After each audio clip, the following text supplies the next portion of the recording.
Hello guys, શર્માષ્ટી કિચનમાં તમારું હાર્દિક સ્વાગત છે. તો આજે હવે નવરાત્રિના ઉપવાસ ચાલી રહ્યા છે, તો એના માટે આપણે એકદમ ટેસ્ટી એન્ડ યમ્મી એવું આલુ ટિક્કી ચાટ બનાવીશું, આલુ ટૂક ચાટ બનાવીશું.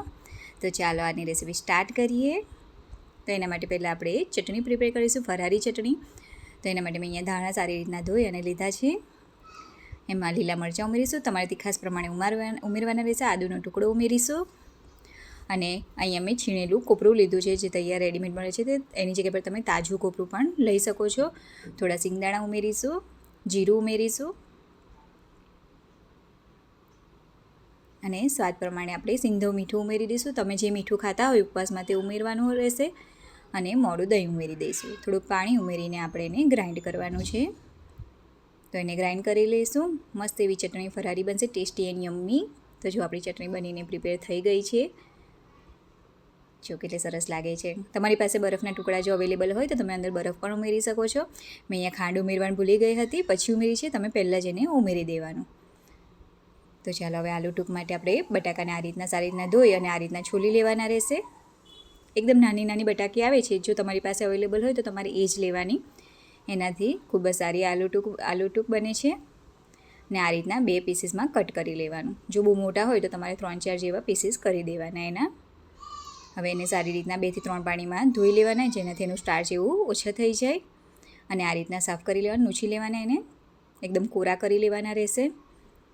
હવે આપણું જો તેલ ગરમ થઈ ગયું છે એક સાઈડ, તો એને આપણે તળી લેવાના રહેશે. 80 થી 90% જેવા આપણે એને તળવાના રહેશે.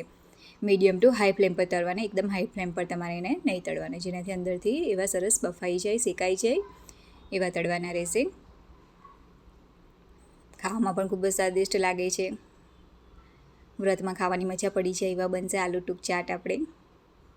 તો જો કેવા સરસ બફાઈ ગયા, શેકાઈ ગયા છે, તળાઈ ગયા, એટલે આપણે એને કાઢી લઈશું. આ રીતના 90% જેવું તમારે એને તળવા રહેશે. હવે કોઈ પણ વાડકી કે કોઈની મદદથી આ રીતના તમારે એને પ્રેસ કરી દેવાનું, દબાવી દેવાનું.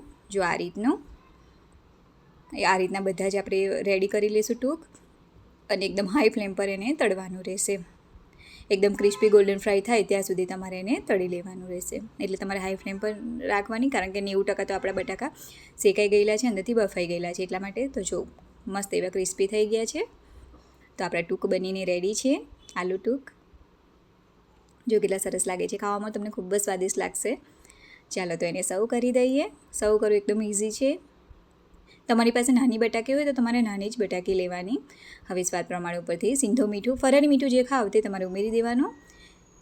શેકેલા જીરુંનો પાવડર ઉમેરીશું. જો તમે લાલ મરચું એવું ખાતા હોય તો તમારે એ ઉમેરવાનું. લીંબુનો રસ ઉમેરી દઈશું. અને આપણે જે દહીં પ્રિપેર કર્યું છે, દહીંમાં તમારે ખાંડ નાખવી હોય, તમને ખાંડવાળું ભાવે તો એ રીતનું કરવાનું. ને દહીં ઉપર ઉમેરવાનું, ને ચટણી જે પ્રિપેર કરેલી છે એ ચટણી ઉમેરી દઈશું. ચટણી તમારા સ્વાદ પ્રમાણે તમારે ઉમેરવાની. અને અહીંયા મેં ફરારી ચેવડો જે રેડીમેડ મળે છે તે લીધો છે. એનાથી એકદમ ક્રન્ચી લાગશે, એટલા માટે ખાવામાં પણ ખૂબ જ સરસ લાગશે. ઉપરથી ધાણા મૂકીશું. તો જો કેટલું સરસ લાગે છે.